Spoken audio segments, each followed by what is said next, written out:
নমস্কার, Surajit academy YouTube চ্যানেলে আপনাকে স্বাগত জানাই।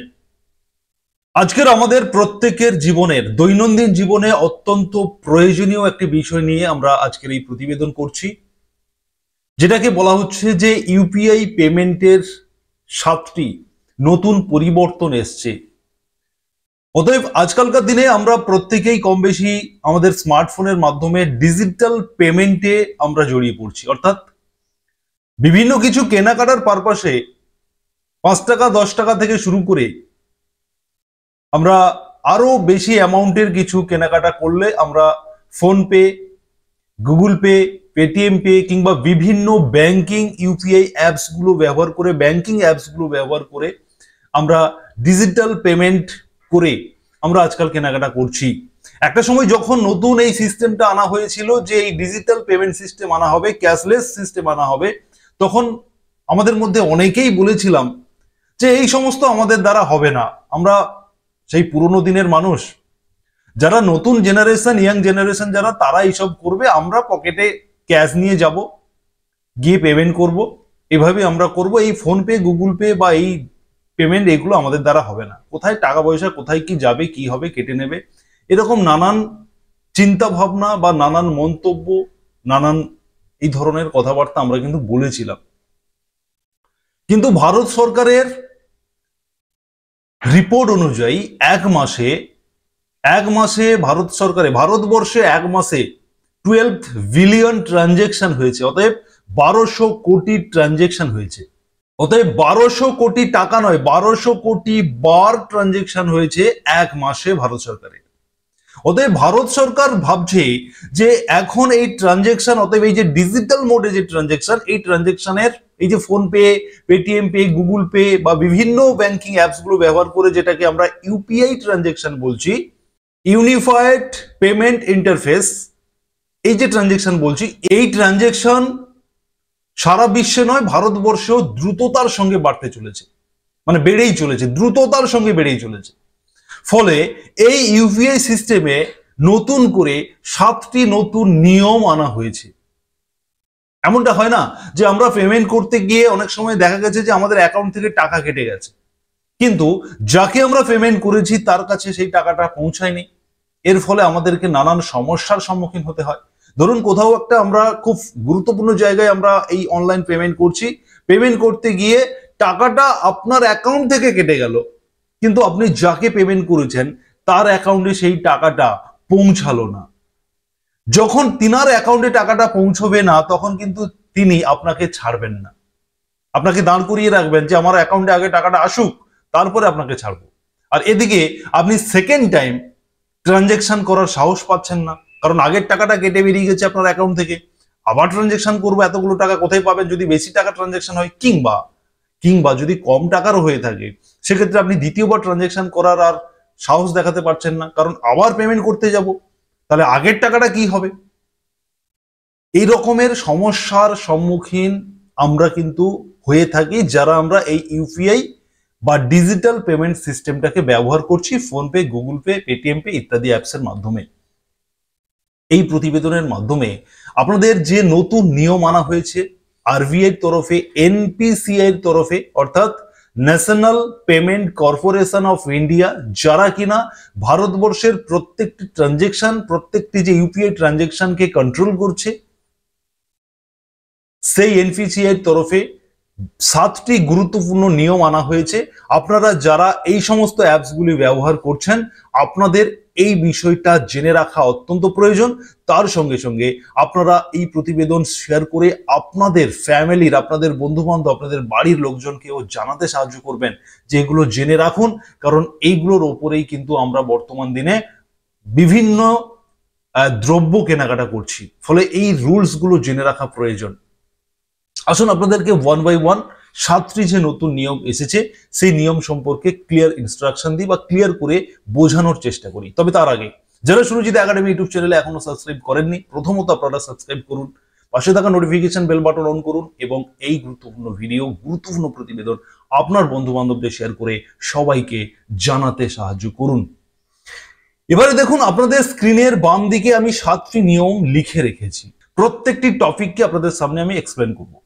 প্রথমত দেখুন, বলা হচ্ছে যে ব্যালেন্স চেক। আমরা যারা ফোন পে ব্যবহার করি বা এই ধরনের যে ইউপিআই অ্যাপস গুলো ইউজ করি, গুগল পে, পেটিএম পে ইত্যাদি হতে পারে, সেখানে আমাদের ব্যালেন্স কত রয়েছে আমরা মাঝে মধ্যে চেক করে থাকি। এই ব্যালেন্স চেকের উপরে নতুন নিয়মে 50 বার আপনি একদিনে আপনি 50 বার এই ব্যালেন্স চেক করতে পারবেন। এই নিয়মে কিন্তু নতুন নিয়মে আনা হয়েছে। অ্যাকচুয়ালি 50 বার মানে কিন্তু অনেকটা সময়। আপনারা অনেকে ভাবছেন, এ বাবা আমি তো সারাদিনে ওই 5 বার 7 বার ম্যাক্সিমাম তবুও হয় না। কেউ হয়তো 2-1 বার চেক করেন, কিন্তু যারা বেশি বেশি করে ট্রানজেকশন হয়, যে সমস্ত ব্যবসায়ীরা, তারা কিন্তু এই ব্যালেন্স চেকটা বেশ কয়েকবার বা একাধিকবার তাদের করতে হয়। সেই ব্যালেন্স চেকের নিয়মে 50 বার আপনি একদিনে 50 বার চেক করতে পারবেন, এমন নিয়মটা কিন্তু হয়েছে। এর বেশি পারবেন না। অতএব আপনি যদি 50 বারের বেশি করতে চান, তখন আপনাকে পরের দিনে গিয়ে আপনাকে ব্যালেন্স চেক করতে হবে, আপনি সেই দিন আর পারবেন না। এবারে আপনাদেরকে 2 নম্বরে বলবো যে অ্যাকাউন্ট সিলেকশন।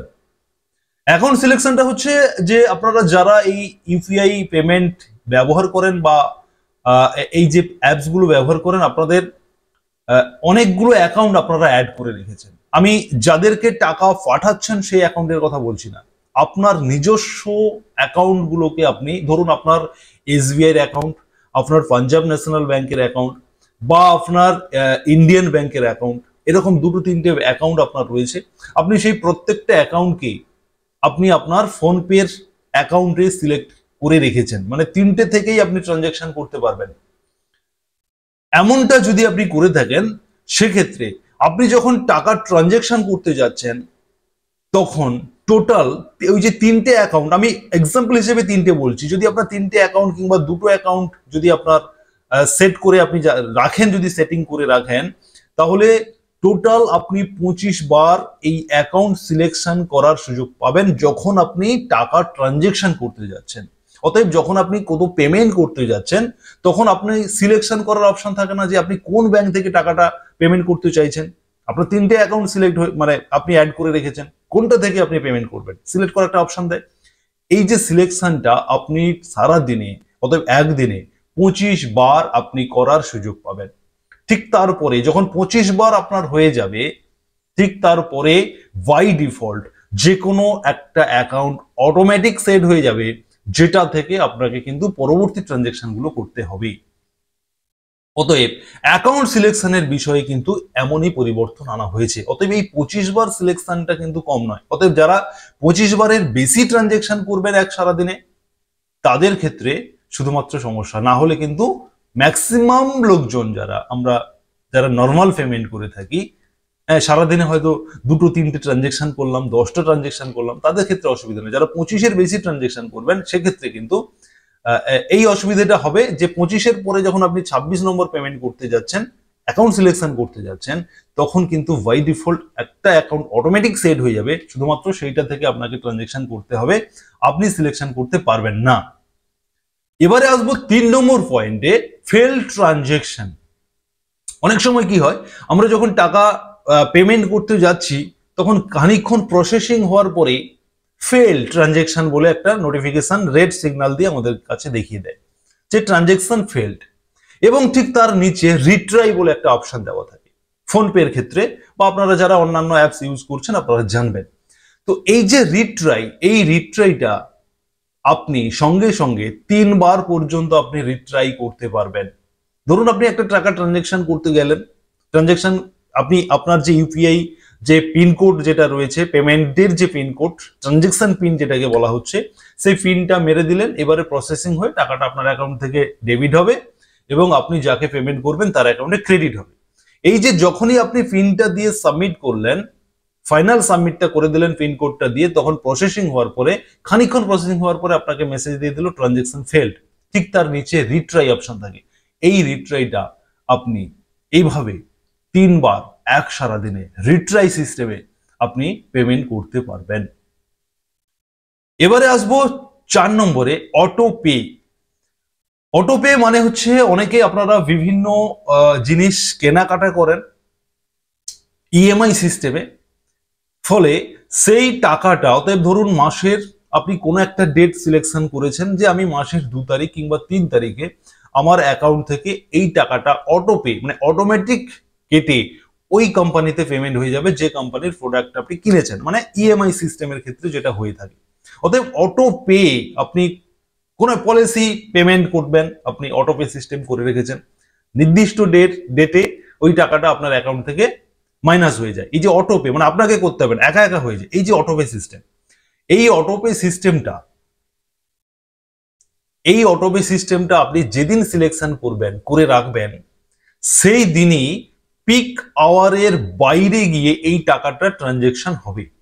পিক আওয়ার মানে হচ্ছে প্রতিদিন সকাল 10টা থেকে 1টা পর্যন্ত, আবার 5টা থেকে বিকেল 5টা থেকে রাত্রি 9টা পর্যন্ত, এই টাইমটাকে বলা হচ্ছে পিক আওয়ার। মানে এই টাইমে সব থেকে বেশি ট্রানজেকশন হয় এই ইউপিআই সিস্টেমে।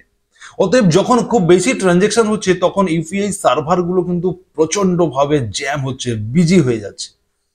ঠিক অটোপে সিস্টেমগুলো যেহেতু অটোমেটিক, ওই দিনই ওই আপনার অ্যাকাউন্ট থেকে অটোমেটিক কাটবে, সেই কারণে এনপিসিআই ওই সমস্ত কোম্পানির সঙ্গে কথা বলে তারা সেভাবেই সেট করেছেন যে অটোপের দিন, অতএব যেদিন অটোপে থাকবে, কোম্পানির সাথে কথা বলার হয়েছে এরকমই, যেদিন অটোপে থাকবে আপনি সেদিনই টাকা পাবেন, তবে আপনি পিক আওয়ারে পাবেন না, পিক আওয়ারের বাইরে গিয়ে পাবেন। অতএব 10টা থেকে সকাল 10টার আগে আপনার টাকা আপনি অটোমেটিক অটোপে হয়ে যাবে সকাল 10টার আগে। আবার একটার পরে ওই 5টা পর্যন্ত ওই টাইমটা তে ওই অটোপে হবে। অতএব যেই সব টাইমটা ইউপিআই সিস্টেম বিজি থাকে, সার্ভার বিজি থাকে, প্রচুর ট্রানজেকশন হয়, সেই টাইমে এই অটোপেটা করানো হবে না। অতএব অটোপের জন্য একটা নির্দিষ্ট টাইম সেট করে দেওয়া হয়েছে। অতএব যারা অটোপে করেন এটা তাদের জন্য সুবিধা হতে পারে। এবারে আমি 5 নম্বর যে পয়েন্টটা বলবো সেটা হচ্ছে যে এপিআই রেট কন্ট্রোল। এই বিষয়টা হচ্ছে, ধরুন প্রত্যেকটা ব্যাংক, আপনি যা কিছু করুন না কেন, একটা ব্যাংক থেকে একটা ব্যাংকে মানি ট্রান্সফার হচ্ছে। আপনি যখন ধরুন আপনার এসবিআই অ্যাকাউন্ট থেকে আপনি ট্রানজেকশন করবেন, আপনি পেমেন্ট করতে চাইছেন, আপনার অ্যাকাউন্টে রয়েছে এসবিআই, আপনি যে ব্যাংকে ট্রান্সফার করতে যাবেন সেই ব্যাংকটাকে আমি ধরে নিচ্ছি ইন্ডিয়ান ব্যাংক। অতএব এসবিআই থেকে টাকা ইন্ডিয়ান ব্যাংকে ট্রান্সফার হবে। এবারে প্রত্যেকটা ব্যাংকের সার্ভার, প্রত্যেকটা ব্যাংকের টেকনোলজি, প্রত্যেকটা ব্যাংকের যে টেকনিক্যাল যে পার্ট রয়েছে সেই পার্ট অনুযায়ী, টেকনিক্যাল ক্যাপাসিটি অনুযায়ী প্রত্যেকটা ব্যাংকের একটা নির্দিষ্ট লিমিট থাকে। লিমিটটা কিসের? ধরুন আমি 1 সেকেন্ড, এসবিআই বলছে যে আমি 1 সেকেন্ড, এক্সাম্পল স্বরূপ এসবিআই বলছে যে আমি 1 সেকেন্ডে 20,000 ট্রানজেকশন করতে পারবো। 1 সেকেন্ডে 20,000 ট্রানজেকশন খুব স্মুথলি আমি করতে পারবো, আমার সার্ভার, আমার টেকনোলজি সেভাবেই তৈরি। এবারে 20,000-এর পরে যখন 20,001 নম্বর ট্রানজেকশনটা ওই সেকেন্ডের মধ্যে যখন আসবে, তখন সেই 1 নম্বর ট্রানজেকশন অর্থাৎ 20,001 নম্বর যে ট্রানজেকশন হচ্ছে সেই ট্রানজেকশনটাকে একটু ডিলে করে দেওয়া হবে। 20,000 প্রথম 20,000 ওই সেকেন্ডে প্রথম 20,000 ট্রানজেকশন খুব স্মুথলি পেমেন্ট হয়ে যাবে, এবং 20,000-এর পরে ওই একই টাইমের মধ্যে যদি তার থেকে বেশি ট্রানজেকশন হয়, সেই ট্রানজেকশনগুলো 1-2 সেকেন্ড হোল্ড হয়ে গিয়ে তারপরে কিন্তু ট্রানজেকশন হবেই। অতএব এই ফেল ট্রানজেকশনটাকে কমানোর জন্য এই 5 নম্বর পয়েন্টে এপিআই রেট কন্ট্রোলটাকে এটা কিন্তু গুরুত্ব দেওয়া হয়েছে। অতএব ফেল ট্রানজেকশনটাকে যত কমানো যাবে সেটাই মূল উদ্দেশ্য। এই যে ইউপিআই সিস্টেমের যে নতুন নিয়ম, এই নতুন নিয়মের মূল কারণ হচ্ছে বা প্রধান কারণ যে এই ফেল ট্রানজেকশনটাকে কমাতে হবে। অতএব এই এপিআই রেট যেটাকে বলছি, অতএব একটা ব্যাংক তার নির্দিষ্ট ক্যাপাসিটি অনুযায়ী 1 সেকেন্ডে সে যতগুলো ট্রানজেকশন করতে পারবে সেগুলো খুব স্মুথলি হয়ে যাবে। তার থেকে বেশি যখন ট্রানজেকশন হবে ওই 1 সেকেন্ডের মধ্যে তাদেরকে 1-2 সেকেন্ড হোল্ড করিয়ে দিয়ে তারপরে তাদের পেমেন্টটাকে প্রসেস করে দেওয়া হবে, যাতে তার ট্রানজেকশনটা ওই সময় ফেলড না হয়ে যায়। এই যে 5 নম্বর পয়েন্ট, এটা কিন্তু অত্যন্ত গুরুত্বপূর্ণ এবং এটা খুবই প্রয়োজন ছিল। যারা ইউপিআই অ্যাপস ব্যবহার করেন আপনাদের জন্য কিন্তু এটা অত্যন্ত গুরুত্বপূর্ণ। অর্থাৎ ফেল ট্রানজেকশনের হাত থেকে আপনারা বেঁচে যাবেন। এবারে 6 নম্বর পয়েন্টে বলা হচ্ছে যে রিফান্ড পলিসি। রিফান্ড পলিসিটা এটা আপনারা জানেন, এটা অত্যন্ত গুরুত্বপূর্ণ। যে আমরা যখন পেমেন্ট করে দিই তখন ধরুন ফেলড হয়ে গেল, টাকাটা আপনার অ্যাকাউন্ট থেকে কেটে গেল, অথচ আপনি যাকে পেমেন্ট করেছেন তার কাছে টাকাটা পৌঁছায়নি। স্বাভাবিকভাবে তখন আপনি বিপদে পড়বেন যে ওই টাকাটা আমি কখন ফেরত পাবো। কবে আসবে টাকা? মোটামুটি একটা আমরা জানি যে এটা মোটামুটি 3, 4, 5টা, 7টা ওয়ার্কিং ডেজ এর মধ্যে এই টাকাটা আমাদের অ্যাকাউন্টে আবার রিফান্ড হয়ে যায়। কখনো 48 ঘন্টার মধ্যে রিফান্ড হয়ে যাচ্ছে, কখনো 72 ঘন্টা টাইম নিচ্ছে, কখনো তার বেশি নিচ্ছে। এরকম কিন্তু সমস্যায় আমাদের প্রতিনিয়ত পড়তে হয়। এই সমস্যার সমাধানের জন্য একটা রিফান্ড পলিসি আনা হয়েছে, যে আপনি যখন টাকাটা ট্রানজেকশন করে দিচ্ছেন এবং যখন আপনার টাকাটা ফেলড হয়ে যাচ্ছে, যখন টাকাটা আপনার অ্যাকাউন্ট থেকে ডেবিট হয়েছে কিন্তু আপনি যাকে পাঠাতে চাইছেন তার অ্যাকাউন্টে যখন টাকাটা ক্রেডিট হয়নি, তখন আপনার টাকাটা কবে আপনি রিফান্ড পাবেন, তার প্রসিডিওর কতটা এগিয়েছে, তার টোটাল স্ট্যাটাস আপনি দেখতে পাবেন। অতএব ফেল ট্রানজেকশনের স্ট্যাটাস আপনি চেক করতে পারবেন যে এই টাকাটা কোথায় আটকে আছে, কবে আমার অ্যাকাউন্টে ফেরত আসবে, অ্যাকাউন্টে ফেরত আসার জন্য কতটা প্রসেসিং এগিয়েছে, টোটালটা আপনি দেখতে পাবেন এই ফেল ট্রানজেকশনের বিষয়ে। অতএব এটাও কিন্তু খুবই গুরুত্বপূর্ণ যে এই ফেল ট্রানজেকশন হলে আমাদের চিন্তা বেড়ে যায় যে কখন এই টাকাটা ফেরত আসবে, কখন আসবে, আমরা একটা টেনশনে থাকি। সেটা কিন্তু আর হবে না। আপনি নির্দিষ্ট করে দেখতে পাবেন যে আপনার টাকাটা ফেল হয়েছে এবং আপনি টাকাটা কতদিনের মধ্যে ফেরত পাবেন, তার একটা প্রসিডিওর সেটা আপনি নিজে দেখতে পাবেন যে আমার টাকাটা আসার জন্য কতটা প্রসেসিং হয়েছে। এবারে 7 নম্বরে আসবো, যেটা হচ্ছে এগ্রিগেটর চার্জ, যেটা নিয়ে আমরা যারা ইউপিআই ইউজ করব আমাদের মাথা ব্যথা নেই। এটা হচ্ছে ফোনপে কোম্পানি বা পেটিএম কিংবা ভীম কিংবা আপনার হচ্ছে গুগল পে, যে সমস্ত ইউপিআই অ্যাপসগুলো আমরা ব্যবহার করে ট্রানজেকশনটা করে থাকি, সেই কোম্পানি প্রত্যেকটা